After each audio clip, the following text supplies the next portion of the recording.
Right, project bash plate part 7 now. After all this weldification around the edges and all that, now that outside's done, it has got curvature which it doesn't need. That part there needs to be straight, so a little bit of bendage. Going to get that straight, just dress it exactly right so that it fits. In other words, just fit it back on the bike, and then I've got to rub all that all the way around down so it's like that, which is what the aim of putting it there in the first place was. And that's going to take just time. As I showed you in that one, in the inside, it can't be done with a disc. You can kind of maybe get a little bit done, just take the corner off it, but to get a nice round edge, it's all done with a file by hand, and it's going to take ages. Now it's going to make ever such a boring video, so I'm just going to do some highlights and tips. It'll be a quick video just showing you sort of that's it now, and then a little bit of how and what, getting that angle right, and then hopefully when it's done, all these edges here will look like them there. Hopefully. There we are. First of all, went out on the bike yesterday, so I'll take the horn and the bracket back off so I can access it and then give it a little test fit. So let's see if it fits back into where it's supposed to do after the warpage, because there's a little bit of warpage as of obviously the way it shrinks when you weld it. But once it's back in shape, then I can start filing it. Stick around, stay tuned. Let's go.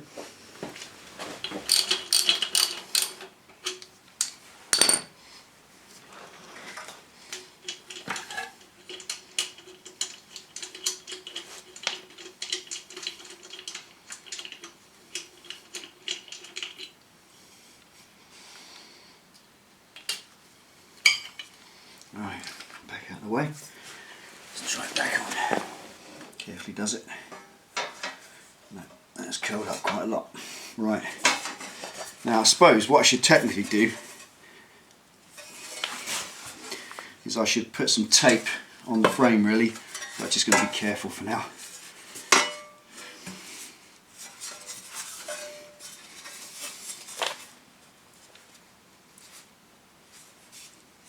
It's not bent much, not curled up much, but it's going to curl up a little bit, I guess. That's better. Especially when you're welding in this recess, it's just going to have a tendency to furl up on its own. But it's gone, it's straight, there's no twistage in it whatsoever, which I'm quite pleased with. A bit more in that.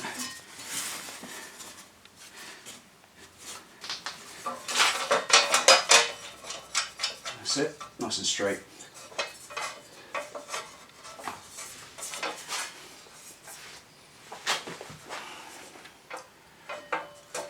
That's it. It's looking thicker already.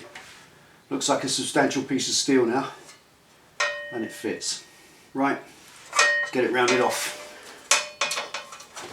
Right, I think. Right. I'm going to take the trouble to just get the worst of that corner off all the way around, taking it steady with the flat disc, because it's just going to take too many hours doing it by hand. Just carefully does it.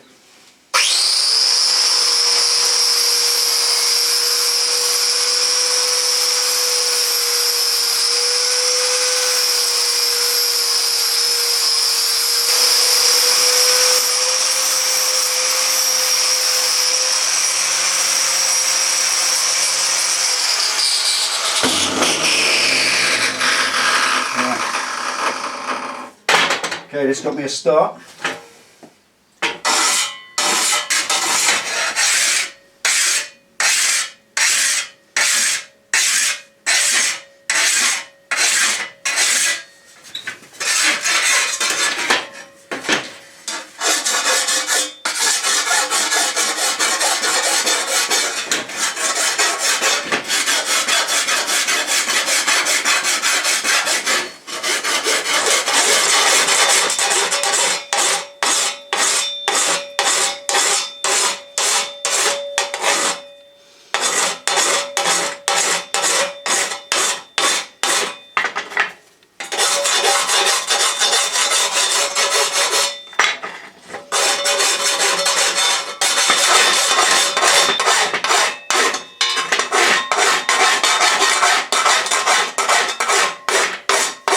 that's enough of that for a minute. Now, got round most of it, and apart from odd places like that where it's pretty much perfect, there are gaps all the way along, little gaps in it where the rod hasn't quite touched, like that.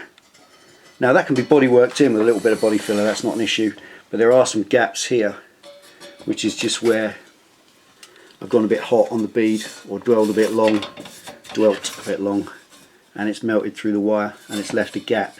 What I'm going to do is just rig up the welder now and just touch these in, just to fill them up with a little bit of low power touchage on the MIG, I think, just to make it a bit tidier, really, to make it more metal and less filler. The less filler I can use the better, because obviously bike vibrates, blah blah blah. I mean, all the way up there, where are you? All the way up there, there's a little gap. It's nicely rounded, but you can see the gap. Now that will fill in obviously with bodywork later, but the more metal I can make it, the better. The other thing is, naturally, this is now proud, and the hole on the other side bolts flat. So what I need to do is I need a spacer. I need this here to be thicker, and actually not just as thick as the wire, but thicker than the wire. So what I'm going to use is a bit of old angle iron, which was an offcut from the frame brace when I was making the brace for the rear end. So that's just a little bit of 5mm, whatever it is, 3, and that's 3mm, something like that, mild steel. So I'm just going to grind that down, drill an 8mm hole in it, and that will get welded in there, just so that when I bolt it on, that flushes up against the frame and then leaves this standing off. So that will be the first sort of link towards mounting this. So let's get that prepped first, and then once that's prepped, ready to weld on, we'll set the welder up and tack a few of these little gaps in.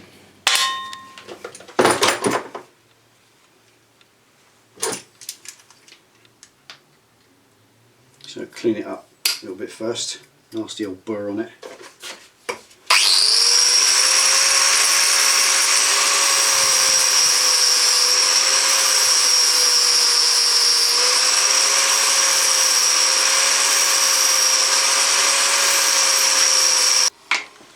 Right,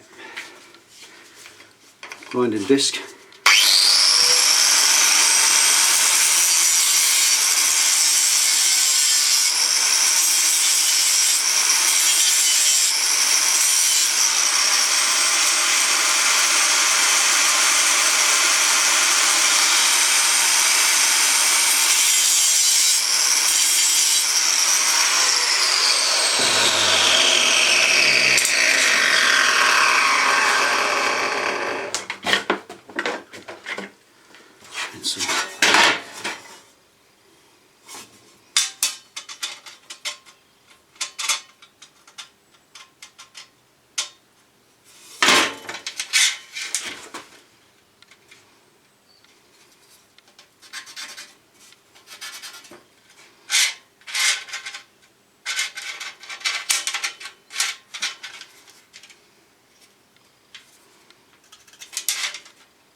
Right, let's poke a hole in it.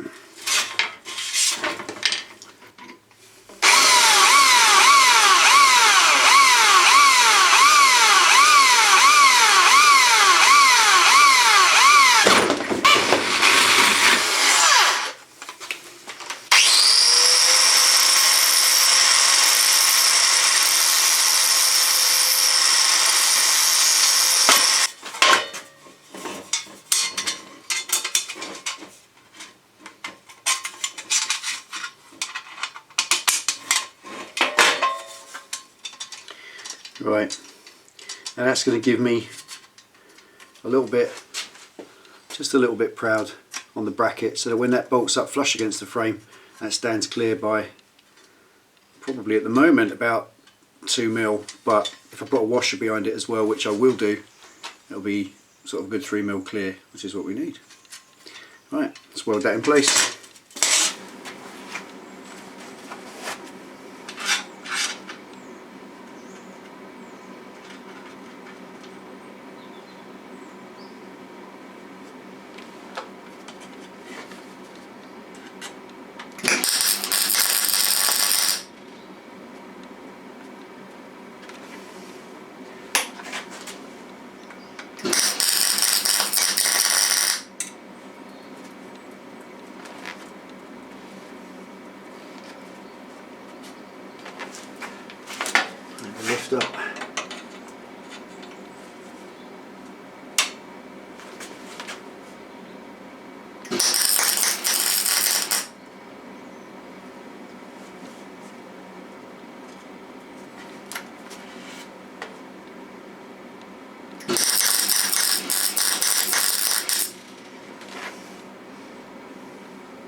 Right. Now the acid test. Yeah. So that fits through, and it's now got a decent mount point, beefy one that will hold it off the surface. There we go.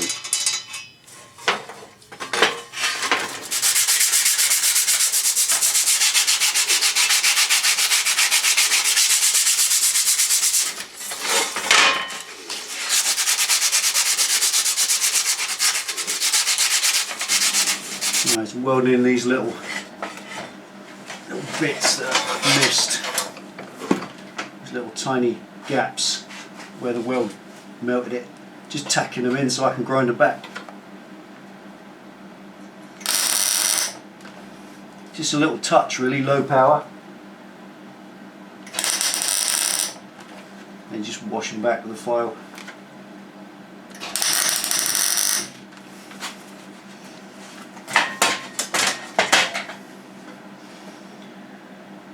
Seeing them.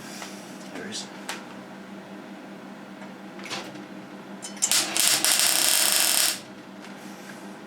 It's not very clever. The welders would probably laugh at it, but it works. And if it works, doesn't matter, does it?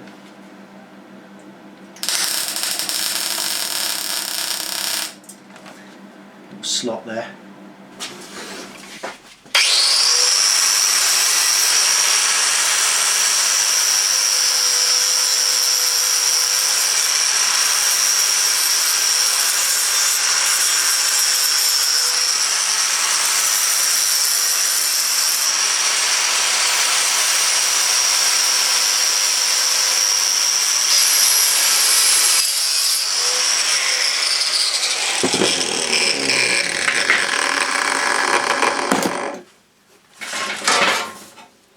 Right, that's just got all those little gaps out, so it's all one piece now. And this just needs a lot more finessage.